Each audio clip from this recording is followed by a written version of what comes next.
Hello, hi, how are you students? Hope all are you doing good and you all are eagerly waiting for my another topic of this video. Sorry for the delay due to some workload. I couldn't able to upload the video within a week. Due to my tight schedule of duty, so I can't able to upload it. Okay, hope you understand this. Okay. So students, how are you all? Um, I'm good. So today topic is, as I selected before I'm going to enter into the myocardial infarction, I want you to know about this specific topic. So that's none other than it is a angina pectoris. Angina pectoris. Okay. So here, so if you see angina pectoris, you might have studied when you are studying MIA, when you are studying angina pectoris. So you might have confused in your mind that what is the difference between angina pectoris and myocardial infarction? Both are same, no? So we might have thought in our mind, in myocardial infarction also there is a pain. In angina pectoris also there is a pain. So what may be the biggest difference in between this angina pectoris and myocardial infarction? Okay. So at the end of this class, you might have heard a clear idea about this angina pectoris, I hope. Okay. So shall we move on to the topic? The first one is angina pectoris. From the name itself, we came to know angina, as you know everybody, it is a pain. Okay. Pectoris means chest. Pectoris means chest. Angina means pain. Pectoris means chest. The person, one who perceive a pain inside the chest wall, that we call it as a angina pectoris in the meaning. Okay. So here we are having a so many definitions. Mainly we are having a two kind of definitions in relation to the angina pectoris. So one definition will state you that, what it state you that means, it is a clinical symptoms or clinical syndrome. It is usually occur due to a episode of a pain which is happening in the chest wall. Episodes means it is a, you know, it is not in a one time pain. It is comes again, come again, come again, come again. That we call it as a episodes. As you are enjoying your serials in episodes likewise, so it will be has a cycle of a pain the person, the patient can perceive inside the heart. So that we call it as a angina pectoris. The other definition will state that there will be a, it is a post myocardial infarction, or it is a post dramatical injury of the cells of the myocardium of the heart. The person will be perceiving the pain, that we call it as a angina pectoris. Okay, so it may be happen due to any ischemia, it may be happen due to any inadequate blood supply, so in that particular part, so that the person will be perceiving pain, that we call it as a angina pectoris. So the two types of statement is there regarding the angina pectoris. Okay. So next we move on to the risk factors as well as the causes of angina pectoris. First we see about the risk factors. Risk factors means what? The factor which has a more risk the person prone to get a particular disease, that we call it as a risk factors. Okay, so here I list out so many risk factors. So if these are the risk factors is here, if the person is affected with these kind of risk factors, the person may be prone to get the angina pectoris. Okay, the first risk factor is age factor. Age factor is equivalent or above 55 years old. It is according to the book picture. It states you like that. It is equivalent or more than 55 years old when the person is reaching. There is a more chance of getting angina pectoris. Okay, I could say nowadays if you take Indian scenario, so if you take the level of chest pain, the occurrence of chest pain, it will be most among the adult. So early adult people, like those who are in a age of between the 25 years to 45 years, they are more chance to get the angina pectoris. Why it is happening? Why it is happening in that age group? The book says it is above 55 years, or the person when reach the 55 years, there is a more prone to get the angina pectoris. But in an Indian scenario nowadays, if you take a survey in a more than a 5 years of survey, when you went back from a 5 years to till now, the occurrence of angina pectoris, it is higher in a young age group people. Why it is happening? It is happening mainly due to their sedentary lifestyle and their dietary pattern and their habitual pattern. Understand? If you see the small children also, the one who are come out from the school, or one who are in the studying in a college, or they are having a habit of smoking, they are having a habit of alcoholism, they are having a habit of midnight biryanis. So this kind of a thing, they are put their self in front of the digital world, so their sleep and everything will be get deprived, and digestive pattern also get deprived. So that only in Indian scenario, recently the more persons the affected with the MI as well as the angina pectoris, it will be happening in this age group. Okay. The next one is cigarette smoking. Cigarette smoking, as I told you already in the CAD itself, so the nicotine which can able to easily adherent with the atherosclerotic or lipid particle which is present in the blood vessels, and it leads to the occlusion of a blood vessels. So from the definition we came to know angina pectoris, which is happens due to the ischemia. So decreased blood supply due to the occlusion of blood vessels, it may lead to the ischemia of a person. Understand? Okay. The next is a DM. So when you come to it is a metabolical disorder. So due to that, the person has the changes in the all metabolism. So the glucose metabolism and fatty metabolism. So it will be lead to the deposition. So that may leads to the angina pectoris. The person has a more risk of angina pectoris. And this lipidemia means there is a presentation of lipid particles in the blood vessels of a person. And then family history. If my father has a complaint of CAD, if my father has a complaint of a chest pain, he also has a more risk to the particular cardiac disease. Okay, so that the family history is involving in a risk factors. The next is a hypertension. Hypertension, why it is happening? Due to the pressure will be increased, the blood flow will be decreased in that particular part, or due to the person may be having any electrolyte imbalance, or maybe there is a problem with the kidneys, or anything it may happen lead to a hypertension. So if the person is lead to a hypertension, the workload of the heart will be get prone to increase. So that what may be happening, that will be the person may be perceiving the pain. So it is also risk. Kidney disease. The kidney is a major role which is has regulating the blood pressure of a person. As you know already, renin-angiotensin mechanism. It is converting the water. It is converting the angiotensin 1 into a angiotensin 2. So in order to regulate the BP, understand? So here what will be happening if there is any problem in a kidney, it is directly affect the conversion. So conversion when it is get affected, the regulation of BP also get affected. So due to the effect of the regulation of BP, the person may be lead to a congestion, the workload of the heart will be increased, so that it may leads to the angina pectoris. Okay. The next is obesity.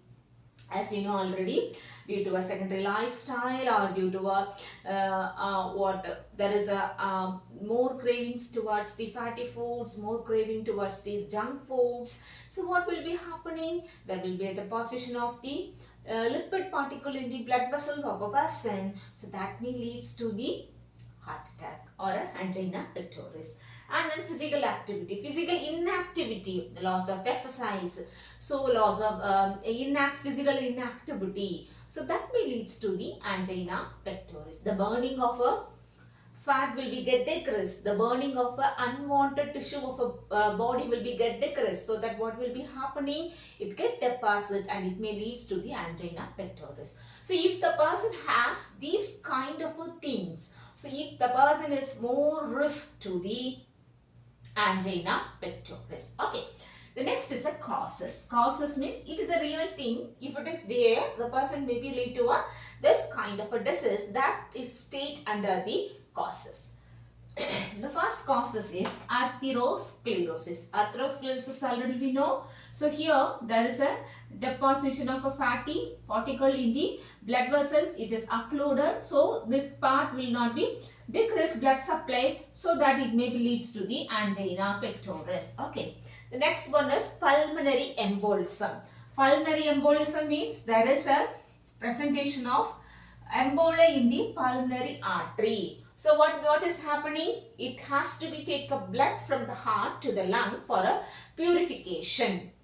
Understand? So if there is any emboli which is present in the pulmonary artery, so what will be happening? There is occlusion of a blood. So occlusion of a blood in the heart as well as occlusion of a blood in the lung, so that the person may be perceiving angina pectoris. The next one is lung infection. So due to a lung infection, what will be happening? The purification of a blood will be get decreased. Purification of a blood will be get decreased. Purification means what? It is taking the carbon dioxide and then giving the oxygen, and it is converting the deoxygenated blood into the oxygenated blood by the alveoli of the lungs. Understand? So if the lungs is get infected, what will be happening? The conversion of deoxygenation and the oxygenation will not be taken place properly, so that the muscles and the tissues of the body will not get adequate oxygenation blood. So in order to that, the heart muscles also, there is a decrease in the oxygenation blood, so that it may leads to the angina pectoris. The next one is physical. So if the person has do a more strenuous activity, you think that in your mind, if you are doing a running in a 500-meter running, or so you wanted to run, or if you are chased by a dog, so by the time what will be happening? You will be run a lot. So once you reach the level, what will be happening? Your heart will be come to stuck, and you have feel a pain in the inside the heart. It tells you that due to the higher physical work or physical workload, it may leads to the angina pectoris. Understand? You might have studied, you might have seen news in a newspaper or in a television. So the biggest stars, while they are doing workouts, by the time they have had a chest pain, like that. Understand? During a gym, all of a sudden the particular person had a heart attack. How it is? It is, there is the higher, harder physical exercises. So the heart cannot able to compensate with your physical exercise, so that it wants to press it more or work it more. The person may be having a pain, so that it is prone to stop or prone to get a myocardial infarction of a person. Okay. The next is aortic stenosis. Aortic stenosis means there is a stenosis means what? It will be come together, that we call it as a stenosis. That the lumen way which cannot be properly to pass the blood. So this is happening in the aorta. As you know already, aorta is a major vessels which is come from the heart. It take a blood from the left ventricles of the heart to the major parts of the body. Yes. So if you has the stenosis, what will be happening? The blood supply to the other parts of the body and the blood supply to the cardiac muscles which is get decreased, so that the person may be lead to the angina pectoris. Okay. The next is a pericarditis. There is a inflammatory reaction or infection in the pericardial layer of the heart. So the pericardium, we are having a pericardial sac. So in this pericardial sac, we are having a pericardial fluid. Yes. So it is helps to prevent the friction while the heart is pumping. So here, if it is get infection, what will be happening? The fluid also enter into the inflammatory process. So here there will be a stretchy movement in order to pump the blood by the heart. The person may be lead to the angina pectoris and a panic attack. Panic attack means what? While you are sitting in front of the examiner, while they are asking question during your viva, how it will be, or while you are waiting outside of your viva, how your heart will be. That is called it as a panic attack. That is called it as a panic attack. So these are all the causes and risk factors of angina pectoris. Next we move on to the pathophysiology of angina pectoris. As we know already about the causes and risk factors of angina pectoris, and next we are entering into the pathophysiology of angina pectoris. We'll see. Okay, what is happening, how it is happening, that we will see. Okay, so due to causes like atherosclerosis, DM or smoking, which may lead to the damage to the endothelial layer of the blood vessels. Okay, so which may leads to deposition of cholesterol and lipid into the intimal layer of the coronary artery. So this sequence we have already seen in a CAD, understand? So there is a deposition of a fatty streak in the sides of a interior layer of the blood vessels. It cause into the inflammatory reaction and form a core cap, and it is get ruptured and it is make us emboli and it will be struck the blood vessels. Okay, so here, and it will be leads to, once that there is a deposition of cholesterol and lipid, so it will be lead to decrease the lumen diameter. Decrease the lumen diameter. You see, this is the lumen. So if this is the normal diameter, so if there is a deposition of fatty core, so what will be happening? So the normal diameter of the lumen will be get decreased. So that what will be happening? There is a decreasing in myocardial tissue blood supply. So with the small lumen, the supply of a blood, it will get decreased. So the myocardial tissue which is get a smaller amount of a blood. Okay, next is that may leads to the reduce the coronary tissue perfusion, which may leads to decrease myocardial oxygenation, and there will be a creation between the imbalance between the oxygen demand and oxygen supply. So here the coronary tissue which need a more oxygenation, the demand is high but the supply of oxygen will be get decreased. So it will be taken place due to that. That may leads to two things. The one is creation of anaerobic metabolism. The other one is increase oxygen demand. So this will be see later. The first one is creation of anaerobic metabolism. Anaerobic means what? Decrease oxygenation metabolism. That we call it as an aerobic metabolism. Aerobic metabolism means what? It is a presentation of air or oxygen, that we call it as aerobic metabolism. Understand? Okay. So due to that, what will be happening?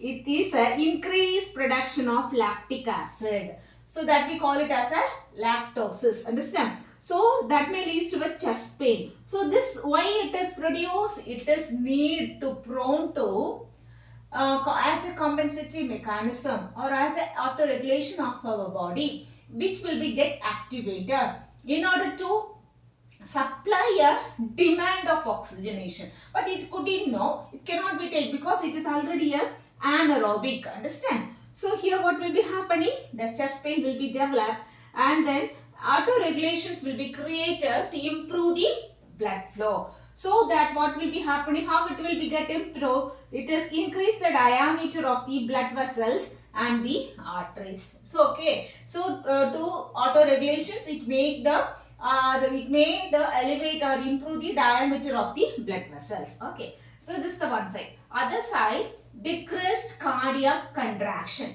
Decreased cardiac contraction. Cardiac means the whole heart, it is stated. Understand? Whole heart means what? It is stated the upper part of the heart and the lower part of the heart. Understand? So what will be happening? It may leads to the depression of the ventricles function. So as you know already, the ventricular, it is plays a major role to improve the purification of the blood, as well as it is helps to supply a blood to the major parts of the body. So here the function of the ventricles which is get depressed or depression means what will be happening? What will be happening? It cannot able to pump, to push the blood to the aorta and to push the blood to the pulmonary artery. Understand? So what will be happening? There will be changes in the systemic blood pressure. So this is what happening due to the anaerobic metabolism. Why the anaerobic metabolism is created? There will be the demand is increased, the supply is decreased. So in order to supply a blood supply more, the creation of an anaerobic metabolism is taken place to auto-regulate the blood supply. Okay. The next one is increase oxygen demand. Increase oxygen demand, due to that the heart rate which is get accelerated. Accelerated means it will be get increase and it will be get down, it will be get increase and it will be get down. Like that it will be accelerated. So due to that it may lead to a two things. The one thing is myocardium become ischemia. Myocardium means what? It is a layer of the heart which is get ischemia. Ischemia state that what? There will be a decreased blood supply. And then increase the ventricular filling time. Increase the ventricular filling time. Ventricular filling time means what? The blood which is from the heart, atrium of the heart to the ventricles, it has to be in a synchronized time. Understand? So here what will be happening? It is take a more time to fill. So that what will be happening? This may leads to the decreased systemic volume, and then that may leads to the pulmonary congestion, dyspnea, changes in the systemic BP and angina pectoris. Understand? If the ventricle which is get affected, it may affect the two things. The one thing is to the lung, the other thing is to the systemic bloods. Understand? So why it is? One is supplying blood to the lungs for purification. The one side is supplying the blood for the major parts of the body, so that it will be get affected.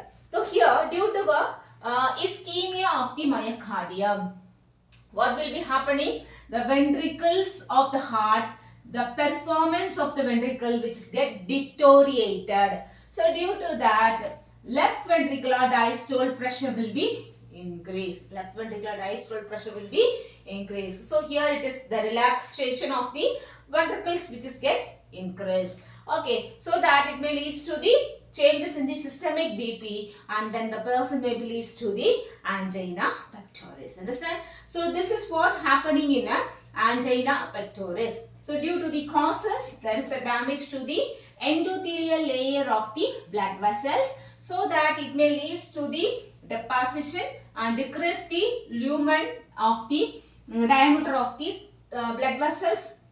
That may leads to the decrease the blood supply to the myocardium, and that may leads to the imbalance between the oxygen demand and the oxygen supply. It may leads to the anaerobic metabolism, activation of anaerobic metabolism. So due to the anaerobic metabolism, there will be an increase in the lactic acid productions that may end up with the auto-regulations to increase the diameter of the blood vessels. The other side there will be a decreased cardiac contractions which may lead to the changes in the systemic BP. Okay, so due to the oxygen demand, the heart rate will be get accelerated, and that may leads to the filling time will be increased, ventricular filling time will be increased. So due to that, the two parts of the body which is get affected, the one is the lung, so that may lead to the pulmonary congestion and dyspnea.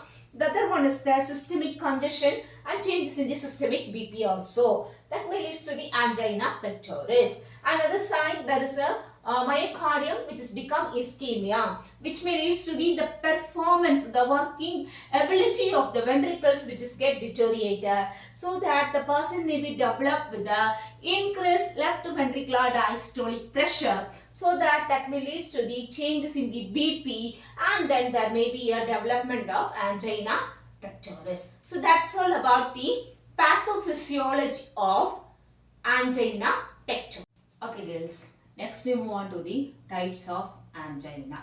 Okay, so what are the types of angina? We'll see one by one. The first one is stable angina, unstable angina, variant angina, post-infraction angina, angina decubitus, nocturnal angina, silent ischemic angina, microvascular angina, refractory angina.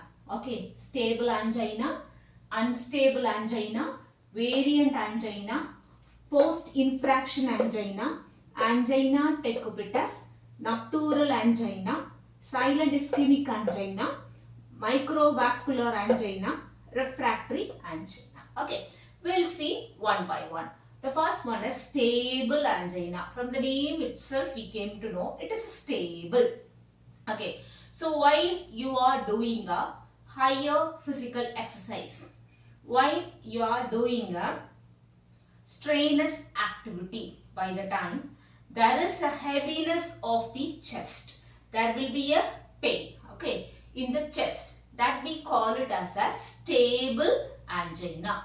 In stable angina, if we made a person to sleep or take rest, it will be relieved. Or we are administering a nitroglycerin, by the time it will be get released, that we call it as a stable angina. Stable angina means what? Due to the any physical exercise, due to the any kind of strenuous activity, due to the any kind of a stress, if the person has a chest pain, that we call it as a stable angina. So this stable angina, once it is relieved by a rest and then administration of nitroglycerin. Okay.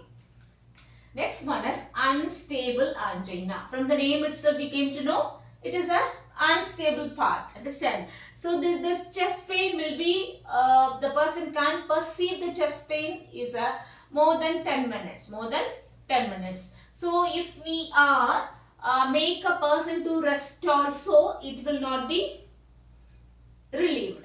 If we are we cannot able to administer the medication also. With the medications also, it cannot able to relieved. So that we call it as a unstable angina. So stable angina means it is a stable thing, with the help of rest and with the help of the medications, we can able to relieve the pain. Unstable means with the rest also, with the medications also, the pain will not be relieved. Okay, that we call it as a unstable angina. So that we move on to the ICDs and other parts of the other medication or treatment of the heart.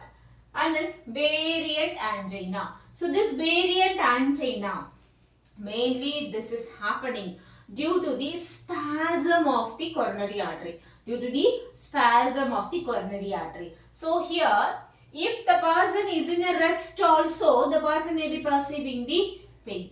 So mainly it happening, this kind of a variant angina will be happening in the midnight to the early morning. Midnight to the early morning. So how it will be? It will be it may be happens due to the spasm of the coronary artery. So if we are administering the medications, the pain will be get relieved. So this is, we call it as a variant angina. Variant angina, it is occurs due to the spasm of the coronary artery. It mainly happening during the rest of a person. Mainly this is affected in the midnight to early morning of a person. The person will be perceiving the chest pain. So it will be relieved by the administration of medications. The next one is post-infraction angina. From the name itself, you came to know post-infraction. So, if the person is affected with the myocardial infarction, after the episode of myocardial infarction, if the person has a chest pain, that we call it as a post-infraction chest pain or angina pectoris. The next one is angina decubitus. Angina decubitus, like a sudden current electrical shock. It is a paroxysmal attack of the heart muscle, that we call it as a angina decubitus. Okay, angina decubitus means what? It is a sudden attack of the pain or a paroxysmal attack of the pain of a person, that we call it as a angina decubitus. The next one is nocturnal angina. Nocturnal angina means it may be affect during the REM, rapid eye movement sleep. In that period, the person maybe has a chest pain, that we call it as a nocturnal angina. The next is a silent ischemia. Silent ischemia. So the person doesn't show any evidence symptoms when we are seeing the patient, but if we are doing an investigation, we can know the objective evidence of the angina. Objective evidence means with the help of the ECG, or we have made a person to do any stress ECG or stress test. We came to know the person is having a chest pain. So that we call it as a silent ischemia. This is a very, very dangerous part if the person is affected with the silent ischemia, because the person doesn't know about what is happening inside the heart. So if the person knows only, they may wait for a treatment and they can recover from the disease. Okay. The next is a microvascular angina. This microvascular angina, it is one of the dangerous part or a very severe part and very lengthier part of the angina. So okay, so already we see the unstable angina will be more than 10 minutes. So here it is like a episodic pain. Episodic pain. 10 minutes is there, after 5 minutes no pain, and again there will be a pain. So we couldn't know what is the exact cause of macrovascular angina. Okay, it is a severe form of the angina. The next one is refractory angina. Refractory angina. So refractory angina also a severe form of the angina pectoris. So when we come to the types, we are having a stable angina, unstable angina, variant angina, post-infraction angina, angina decubitus, nocturnal angina, silent ischemia, microvascular angina, refractory angina. Stable means due to any heavy exercise, the patient maybe has a pain or any stress or any physical heaviness. The person has a pain, it will be relieved by a rest and administration of NGT.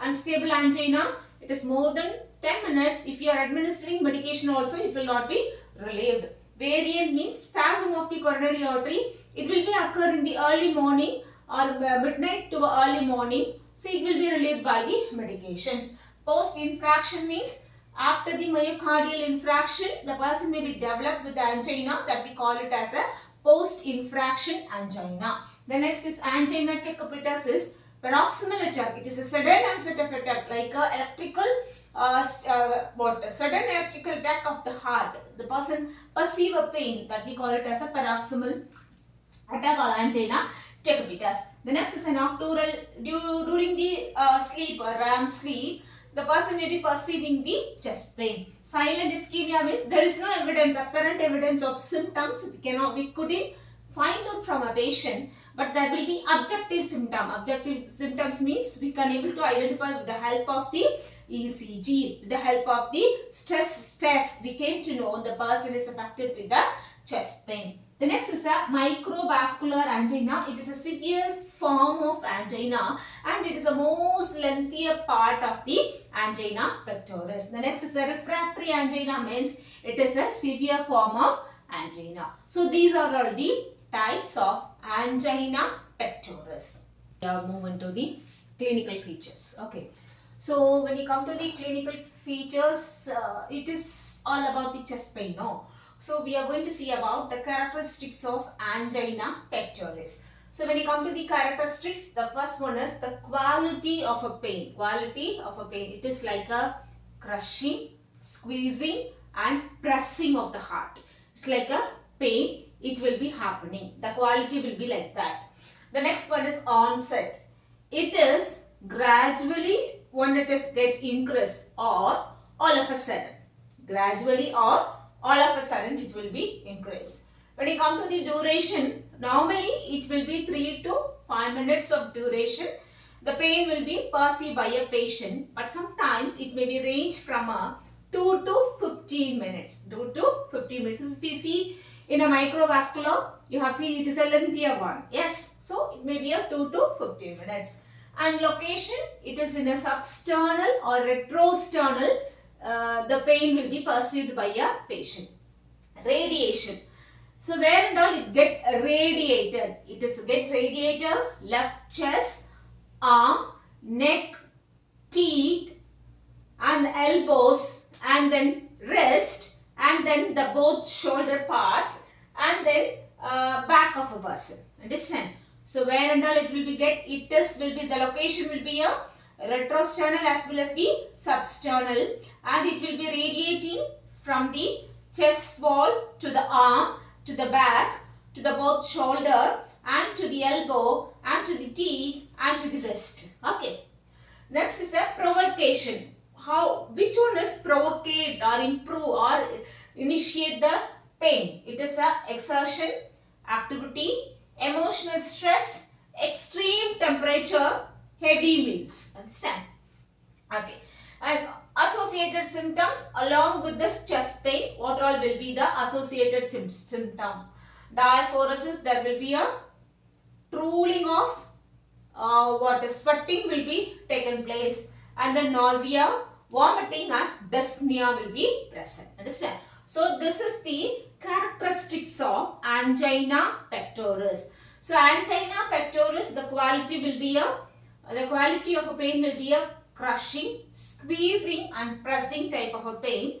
So onset is, it is a gradually or suddenly.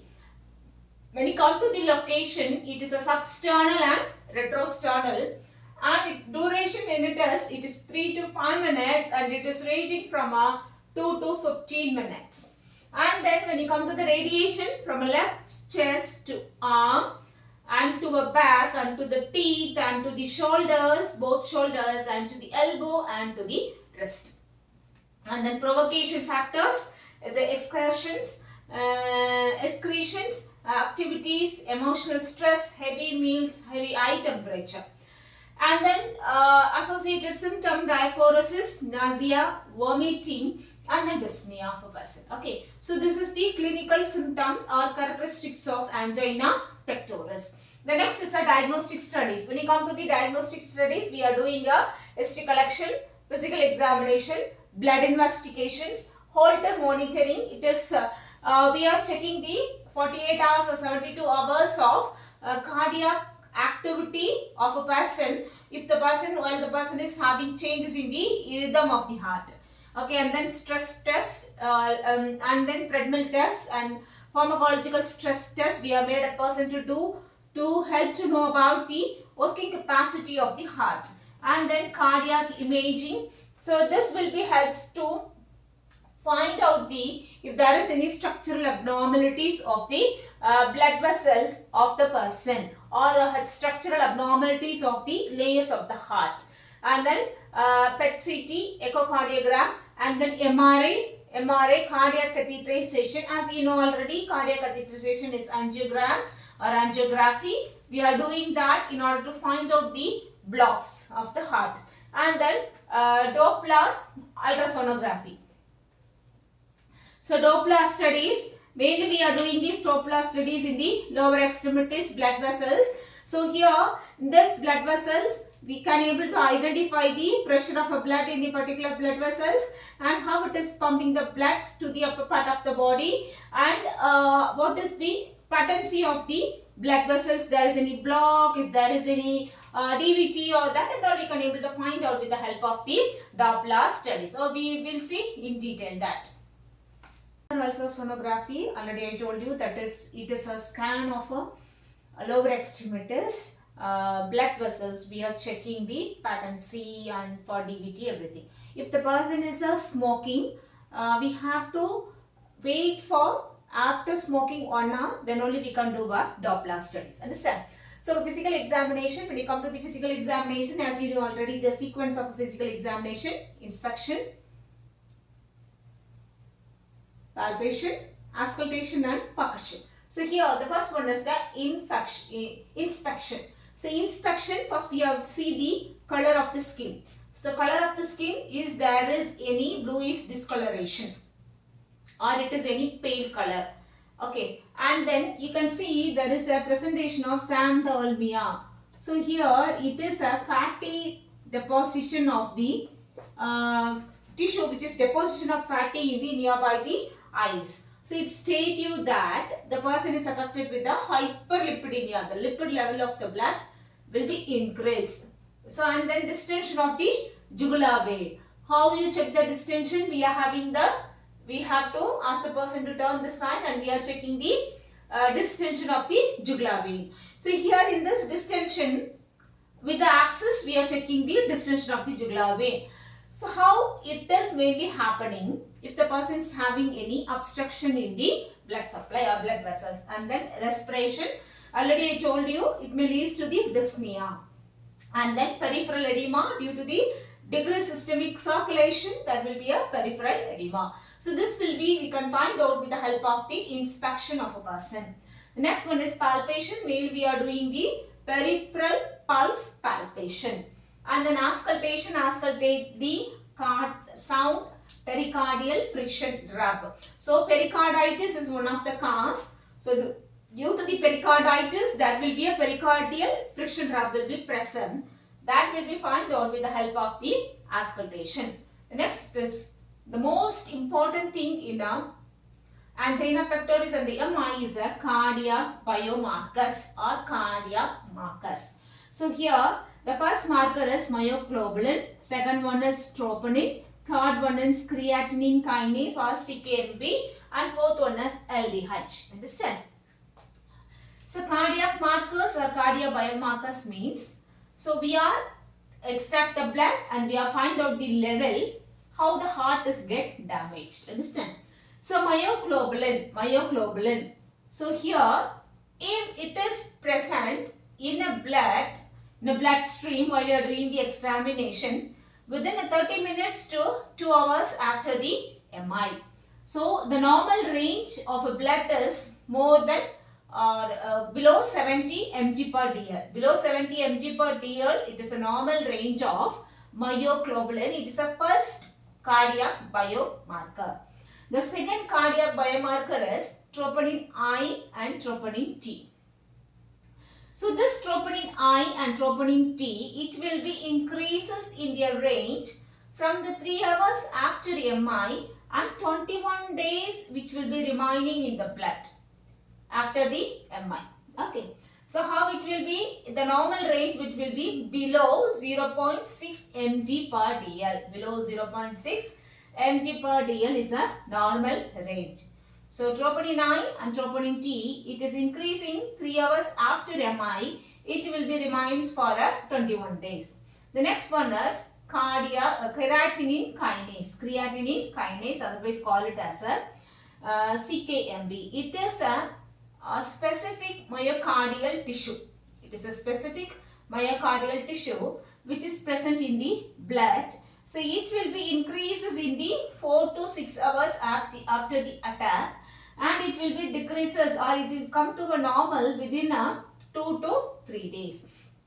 If it is a male, the range of CKMB will be 12 to 70 mg per dl. If it is a female, it will be 10 to 55 mg per dl. The fourth one is LDH. It is a sensitive indicator of the myocardial damage. So here it will be increased within 3 to 4 days and up to 14 days after the myocardial infarction. The normal range is 45 to 90 mg per dl. When you come to the cardiac markers or cardiac biomarkers, we are having a fourth thing, that is a myoglobin, troponin I and T, CKMB and then LDH. Myoglobin is the first cardiac biomarker. It is present within 30 minutes and up to 2 hours of the myocardial infarction. The normal range of the blood, it is below 70 mg per dl. In a urine, it is 0 to 2 mg per dl. Second one is troponin I and troponin T. It will be increased after 3 hours of MI and it is remain 21 days after the MI. So the normal range is, it is below 0.6 mg per dl. Third one is creatinine kinase, otherwise call it as a CKMB. It is a specific myocardial tissue.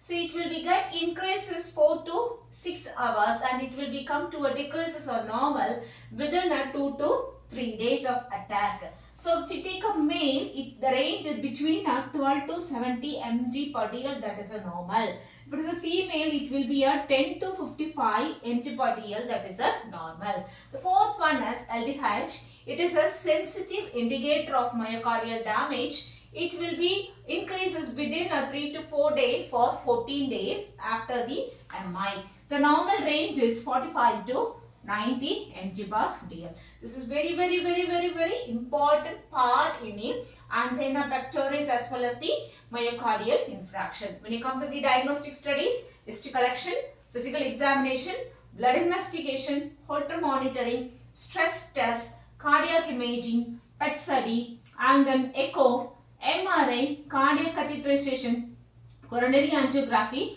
Doppler study. In a physical examination, sequence of physical inspection, color of the skin, distension of jugular vein, respiration, peripheral edema, palpation of peripheral pulses. Auscultation, we are checking the heart sound, pericardial friction rate. And then come to the blood investigation, we are looking for the cardiac markers or cardiac biomarkers. The first one is myoglobin. It will be present within 30 minutes to 2 hours of after MI. The normal range in a blood is below 70 mg per dl. In a urine is 0 to 2 mg per dl. The next one is troponin I and troponin T. It will be increased 3 hours after the MI. It is remain for 21 days after the MI. The normal range is, it is below 0.6 mg per dl. And the third one is creatinine kinase, otherwise call it as a CKMB. It is a specific myocardial tissue. It will be increases 4 to 6 hours and it will becomes to the normal within 2 to 3 days of after MI or post MI. If you take a male, the range between the 12 to 70 mg per dl. For female, it will be a 10 to 55 mg per dl. The fourth one is LDH. It is a sensitive indicator for the myocardial damage. So it is increased within 3 to 4 days and for 14 days, up to 14 days after the post-MI. So the normal range is 45 to 90 mg per dl. So this is the investigation of the or diagnostic study of the angina pectoris. Friends, we will move on to the management.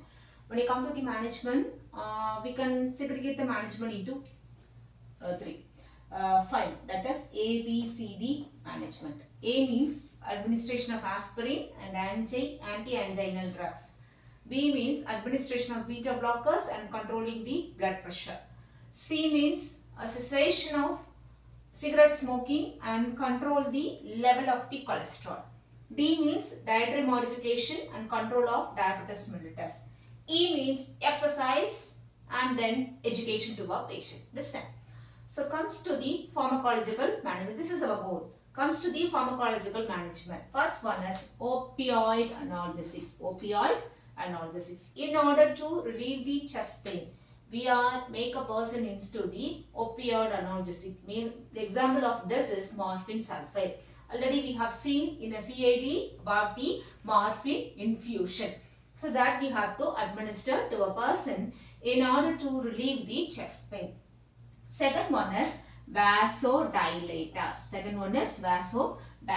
That is nitroglycerin. that is nitroglycerin. It will be dilate the blood vessels and improve the blood supply. Dilate the blood vessels and improve the blood supply. So that we are administering NGT, nitroglycerin. The next one is beta blockers. Next one is beta blockers, that is metoprolol and atenolol, it is beta blockers. So here it is block the alpha adrenergic stimulation. By the way, it will be decrease the heart rate and decrease the blood pressure and balance the oxygen needs of the heart. It is block the alpha adrenergic stimulation, and thus it will be decrease the heart rate and decrease the BP and balance the oxygen need. And the next one is calcium channel blockers. Calcium channel blockers. Example is nifedipine. Example is nifedipine. It will be decrease the SA and AV node conduction, and it will be slows the heart rate and decrease the strength of the heart contraction. Thus the way it is decrease the workload of the heart. So calcium channel blockers, example is nifedipine. How it is working? It is decreasing the SA and AV node conduction and slower the heart rate, decrease the strength of the heart contraction and decrease the workload of the heart. The next one is lipid lowering agents, that is the atorvastatin. It helps to decrease the buildup of the fatty in the blood vessels. And the antiplatelets or anticoagulants, aspirin, it will be helps to prevent the aggregation of the platelets. Clopidogrel we are administering if the person has the allergic to the aspirin. The next is a heparin infusion or heparin administration. It will be helps to prevent the formation of new blood clots, but the dose will be based on the APTT level. And then other management is oxygen administration and preventive measure, that is a lifestyle modification, exercises, cessation of smoking, weight reduction and dietary modification, avoidance of cold, that is the other management. When you come to the surgical management, PTCA and CABG. Nursing management, we have to educate the person to take a low salt, low fat and then high fiber diet. So mainly we have to ask the person to avoid the animal fat. The next is to ask the person to cessate or stop the smoking, avoid alcoholism, take adequate rest to a person. Understand? When you come to the nursing diagnosis, how can we formulate the nursing diagnosis of this is acute pain related to myocardial ischemia, ineffective cardiac tissue perfusion and anxieties. If you come to the management, we are having a 5 A, B, C, D. A is the administration of aspirin or anti-anginal drugs. B is a beta blockers and BP control. C is a cessation of cigarette smoking and cholesterol, lowering the cholesterol level. D is a diet and DM control. E is exercise and education.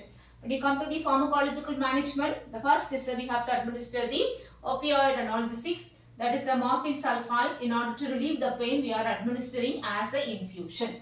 This is a beta blocker, that is a metoprolol, atenolol. It will be block the alpha adrenergic stimulation and thus the way it will be decrease the heart rate and decrease the BP and improve the oxygen need and improve the or balance the oxygen need. And calcium channel blocker is nifedipine.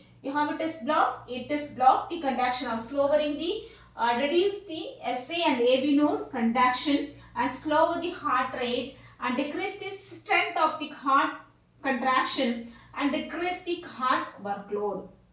Lipid lowering agent atorvastatin, it helps to formation of a lipid inside the lumen of the blood vessels.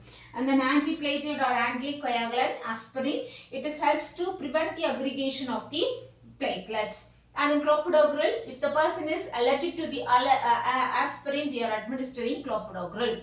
Heparin, it helps to prevent the formation of new blood clots, but the dose is based on the APTT level. And another management is oxygen administration, preventive measures, that is lifestyle modifications, exercises, promote the exercises, avoid the strenuous exercises, and then smoking cessation, weight reduction, dietary modification, avoid the cold, exposure to extreme cold, and take adequate rest. And the surgical management, PTCA and CABG. Nursing management, we have to educate about the dietary management, in that the low salt, low fat, high rich in a fiber diet, and stop the smoking, avoid alcoholism, and take adequate rest. How can we formulate the nursing diagnosis? Acute pain related to myocardial ischemia, ineffective cardiac tissue perfusion, anxieties, risk for infection, like that. Oh, so today we have discussed about the angina pectoris and its causes and risk factors, pathophysiology and its types, and the diagnostic studies, cardiac biomarkers and its management. Hope you understand about the angina pectoris. So kindly students, if you understand this, please put your comments below this video. Do you want any clarification also? You can able to contact. Do you have my number? So you can able to contact through WhatsApp to me. And then if you want any other conditions also, you can text me, and then you can put that in your comment also. So if you want to subscribe my channel, you can subscribe, and you can make it use of this video as an educational purpose. Thank you girls. Thank you very much. Be happy, be positive, happy always. Hope you are doing well. I'm also doing well. See you in the next video. Thank you very much. Bye. See you.